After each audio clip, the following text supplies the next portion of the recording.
అన్నయ్య ఆగే వెంటన్నయ్య అదా అన్నయ్యని బండి దిగనివ్వరా.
ధైర్యంగా అడుగుతానని అలా వెనకడుగు వేసేవేంటన్నయ్య?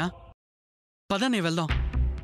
ఏమోరా, అన్నయ్య కళ్ళల్లో కోపం చూసి నా గుండెల్లో దడ మొదలైంది. ఆ చూపులో అగ్నిపర్వతం బద్దలైనట్టుగా అనిపించింది. అన్నయ్య ఆయన అలాగే వదిలేస్తే ముందు వదిన గుండె, తర్వాత మన గుండెలు బదులవుతాయన్నయ్య. ఇప్పుడు భయపడితే ఎప్పుడూ అడగలేం. పదన్నయ్య వెళ్దాం. ఉండండ్రా, నన్ను కొంచెం ధైర్యం కూడగట్టుకునివ్వండి. అయ్యో రా, నేను ఇక్కడ సర్తాను. నువ్వు వెళ్ళే కర్టన్ సర్దు. ఏం చేస్తున్నావు? ఇది కర్టన్ కాదే, నా జుట్టు. వెళ్ళి సర్దు.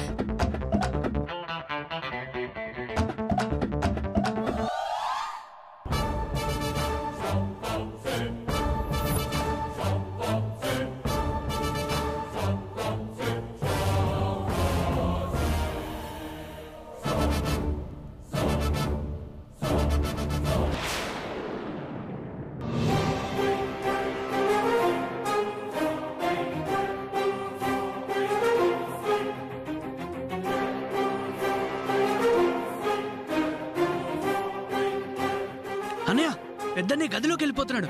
రా అన్నయ్య. అన్నయ్య నువ్వు ముందు నిలదీయడం స్టార్ట్ చేయి, తర్వాత మేము వెనక నుంచి అందుకుంటాం. ఏంటన్నయ్య నువ్వు అన్నయ్యతో కనీసం ఈ టైంలో మాట్లాడకపోతే జీవితాంతం మాట్లాడలేవు. ఏంటండి మీరు ఇప్పటిదాకా కడుగుతాను నిలదీసి అడుగుతానని బీరాలు పలికారు? బావగారు రాగానే చప్పబడిపోయారేంటండి? ఇప్పటికైనా గదిలో నుంచి బయటికి పిలవండి. లేదు దాక్షాయణి, నాకెందుకో ఇప్పుడు ధైర్యం సరిపోవట్లేదు. కానీ ఖచ్చితంగా అన్నయ్యని ఎదిరించి తీరుతాను. చాలండి సంబడం. ఇంటికి మంటలు అంటుకున్నాయి, నీళ్లు తేవే అంటే కొంచెం ఆ జోరు తగ్గని నీళ్లు తెస్తాను అందట వెనకటికి అవదు. జోరు తగ్గాక ఇక నీళ్లు పోసి ఏమిటి లాభం? ఆ బూడిద మీద పోయడానికా?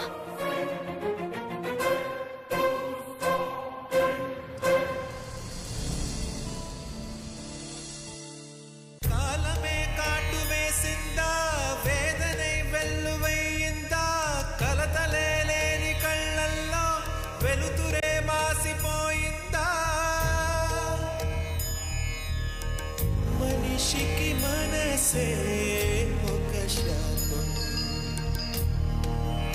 తల వంచిన దాని అభిమానం.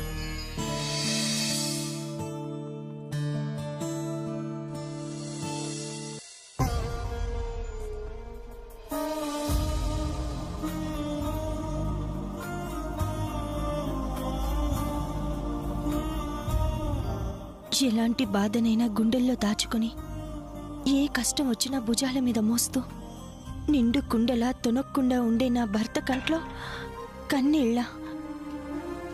నేనైన జీవితంలోకొచ్చాక కన్నీళ్ళని పలకరించటం మొదటిసారి చూస్తున్నాను.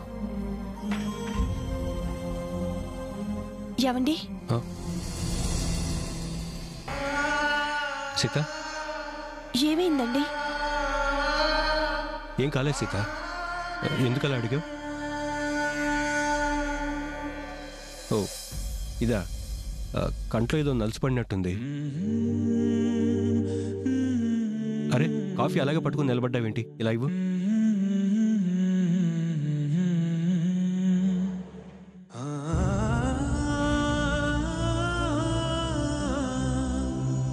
కాఫీ చాలా బాగుంది సీత.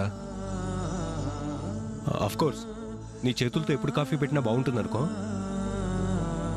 నా భర్తలో మొదటిసారి ఒక చిన్న పిల్లాన్ని చూస్తున్నాను.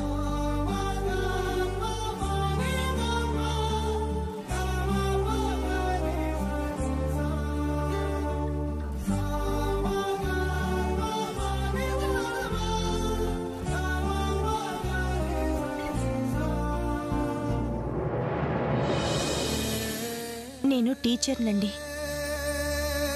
హోంవర్క్ చేయకపోతే మేము ఎక్కడ తిడతామోనని భయపడి ఏదో కారణం పెట్టుకుని ఏడ్చి తప్పుని కవర్ చేసుకుంటారు.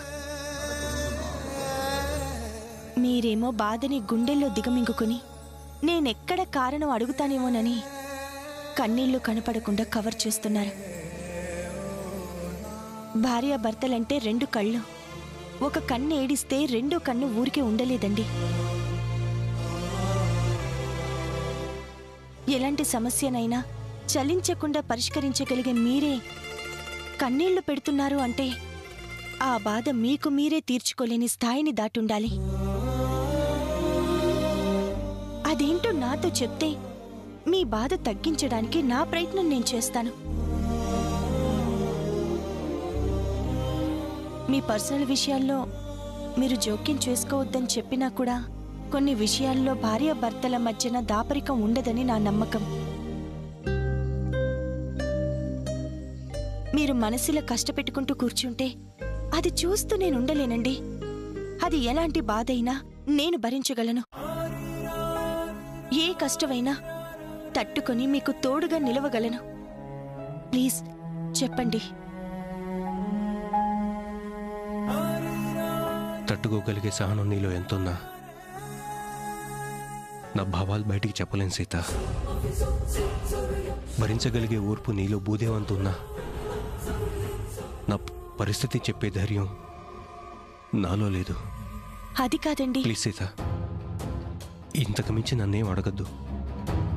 నేనేం చెప్పలేను. ఏమండి,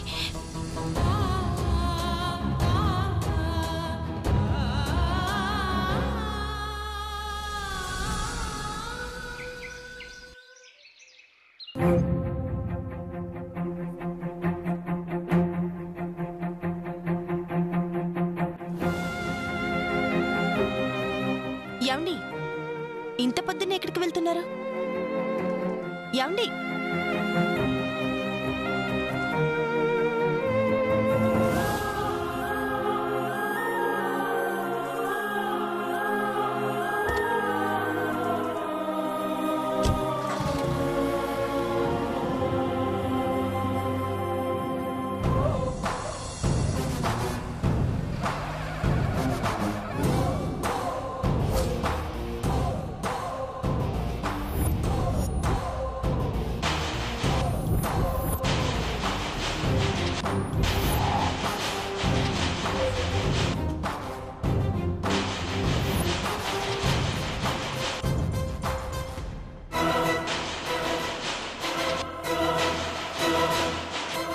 అబ్బా ఏంటి దాక్షాయణి పొద్దు పొద్దున్నే? ఏంటి మొహం కడుక్కోవడానికి నీకు బావగారిని నీళ్లు పెట్టమని చెప్పాలా? బాగోదేమో దాక్షాయణి. అయినా బాగోదేమో. పెద్ద బావ గారు దాని దగ్గరికి వెళ్లారు. శ్రవణ్ణి లేపు. ముగ్గురు తమ్ముళ్ళని అక్కడికి వెళ్ళి నిలదీమని చెప్దాం. ఓ అదా, సరే సరే ఉండు. వెళ్ళు. ఏమండి ఏమండి ఏమండి లేవండి. ఏంటి దాక్షాయణి? బావగారు పొద్దునే దాని దగ్గరికి వెళ్ళినట్టున్నారండి. ఏదో ప్లాన్ లో ఉన్నారు. రాత్రి మీ అన్నయ్యని నిలదీయడానికి జంకారు కదా. ఎప్పుడైనా ముగ్గురు కలిసి వెళ్ళి విషయం తేల్చేయండి ప్లీజ్. సరే ఇప్పుడే వెళ్తాం. అవును సరస్వతి, అక్కడికి వెళ్ళి ప్రాబ్లం క్లియర్ చేయడం బెటర్. పద వెళ్దాం.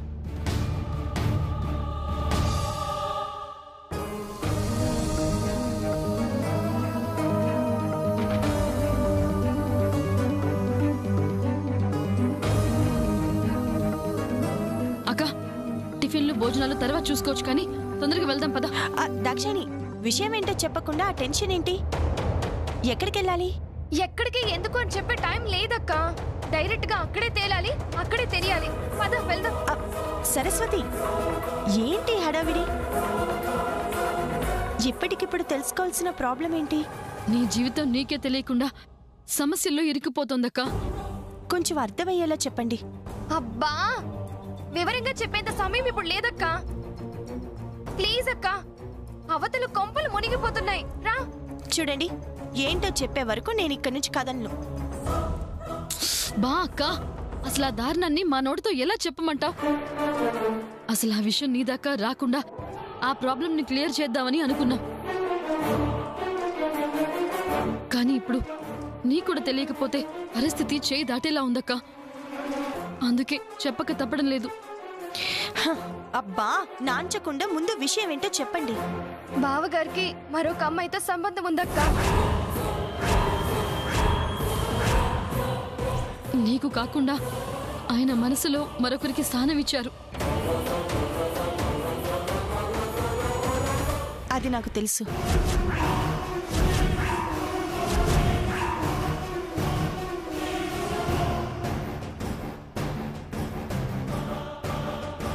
బావగారికి మరో అమ్మాయితో సంబంధం ఉందని తెలిసి కూడా తెలియని దానిలా సైలెంట్ గా ఎలా ఉన్నావు అక్క? అవును, అలా చేస్తే పాడయ్యేది నీ జీవితమే కదక్క. ఎందుకిలా చేశారు అని బావగారిని నిలదీయాలి కదా. ఎలా నిలదీయగలను సరస్వతి? ఆయన అది బయటికి చెప్పుకోలేక, లోపలికి దిగమింగుకోలేక సతమతమవుతున్నారు. ఒంటరిగా కుమిలిపోతున్నారు. ఎన్నడూ లేనిది నిన్న మొదటిసారి కన్నీళ్లు కూడా పెట్టుకున్నారు. నిజం చెప్పమని అడిగి ఆ తప్పుని కడిగి ఆయన్నింకా బాధ పెట్టమంటారా? అయ్యో పిచ్చక్క, అవి మొసలి కన్నీళ్లు, అవన్నీ దొంగ ఏడుపులు. నువ్వేమీ అడగకుండా ఉండాలని నాటకం చేస్తున్నారక్క. దాక్షాయిని, మీ బావగారి గురించి అలా అంటే బాగోదు. ఇదిగో ఇదే నీకు ఆయన మీదున్న ప్రేమని అడ్డం పెట్టుకొని నీతో ఆడుకుంటున్నారక్క. నువ్వే కాదక్క, వాళ్ళకి వాళ్ళ అన్నయ్య మీదున్న ప్రేమతో మేమెంత చెప్పినా కూడా మీ మరుదులు కూడా వేరే అమ్మాయితో సంబంధం ఉందని చెప్తే కొట్టి పారేశారు. ఇప్పుడు నిజం తెలుసుకొని వాళ్ళ అన్నయ్య మీదున్న ప్రేమ మైకం దిగింది. అందుకే ఆవేశంగా దాని ఇంటికెళ్ళి దాని సామాన్లన్నీ బయట పారేసి వార్నింగ్ ఇచ్చారు. అయ్యో, ఆవేశపడితే సమస్య తీరుతుందా? ఆలస్యం చేస్తే మాత్రం బావగారు నీకు దూరం అవుతారక్క.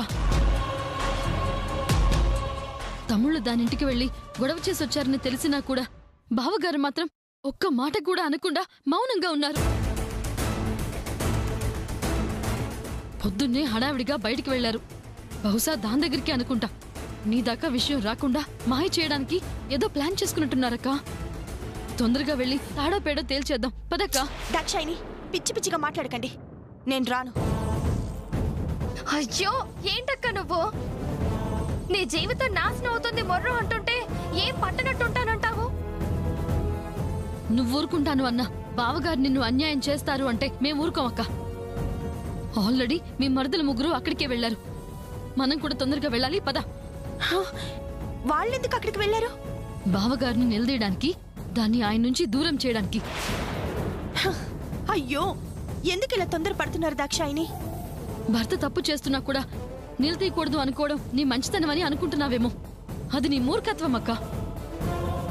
తెలిసి తెలిసి మరొక ఆడదానికి భర్త మనసులో స్థానం ఇస్తున్నా మౌనంగా ఉండడం పిచ్చితనమక్క. ఇప్పుడు గనక నువ్వు తొందరపడి తాడో పేడో తేల్చుకొని దాని బావగారి నుండి శాశ్వతంగా దూరం చేయకపోతే అది నీకే శాపంగా మారి నువ్వు జీవితాంతం ఏడుస్తూనే బ్రతకాలక్క. నా మాట విని వెళ్దాం పదక్క. ఆలోచిస్తూ ఉంటే అనర్థాలు జరిగిపోతాయక్క. నీకు శోకమే మిగులుతుంది. ప్లీజ్ అక్క, మేమెందుకు చెప్తున్నామో అర్థం చేసుకో.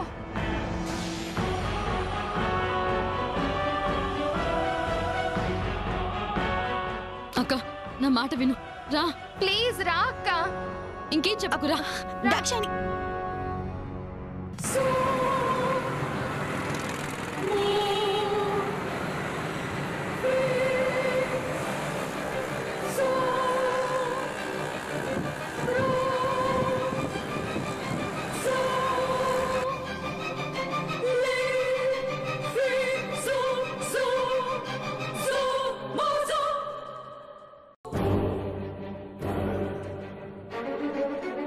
జానకయ్య గారు, చెప్పండి బాబు.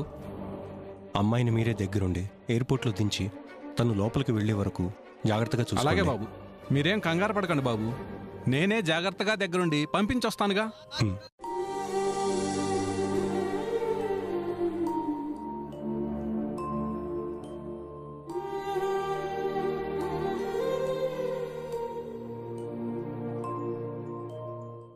మంజు, మంచి విషయాని కోసం వెళ్తున్నప్పుడు కళ్ళ నీళ్లు పెట్టుకోకూడదు. మిమ్మల్ని అందరినీ వదిలేసి దూరం అయిపోతున్నాను అనేసరికి ఇలా కన్నీళ్ల రూపంలో బయటికొస్తున్నాయి.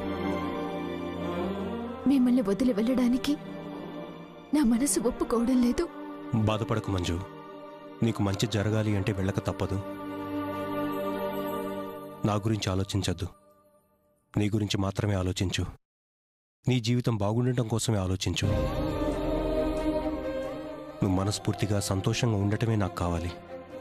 ఆ విషయం నాకు తెలియాలి. అలాగేనండి. ఇంకో ముఖ్యమైన విషయం నువ్వు బాగా గుర్తుపెట్టుకో. ఏంటండి అది? నువ్వు ఇక్కడి నుంచి వెళ్ళిన తర్వాత నా దగ్గర నుంచి నీకెప్పటికీ ఫోన్ రాదు. నీ దగ్గర నుంచి కూడా నాకు అస్సలు కాల్స్ రాకూడదు. నీ లైఫ్ బాగుపడటం కోసమే ఇదంతా. నిన్ను శాశ్వతంగా దూరం చేసుకోవటానికైతే కాదు. ఇక్కడ విషయాలు తెలిసి నీ మనసు బాధపడకూడదు. ఇక నుంచి నువ్వు కొత్త జీవితం ప్రారంభించాలి. నువ్వు అనుకున్న గోల్ రీచ్ అవ్వాలి. అవసరమైనప్పుడు, సమయం వచ్చినప్పుడు నీకోసం నేనే వస్తాను.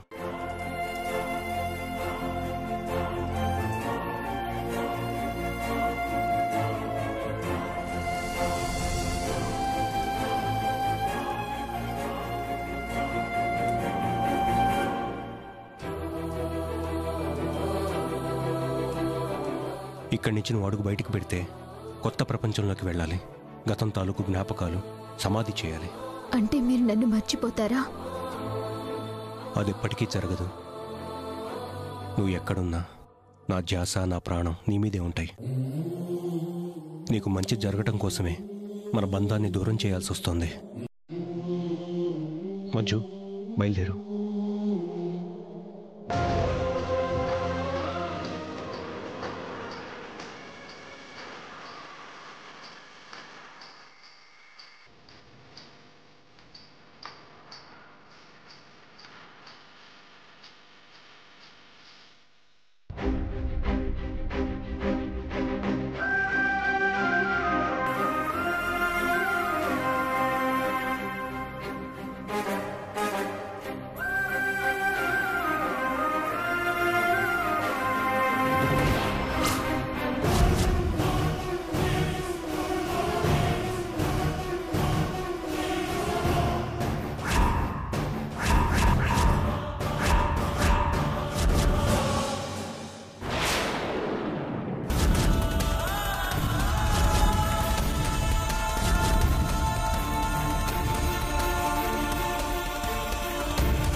నీకింతకు ముందే చెప్పాను, మంచి పనికి వెళ్లే ముందు ఏడవకూడదు అని.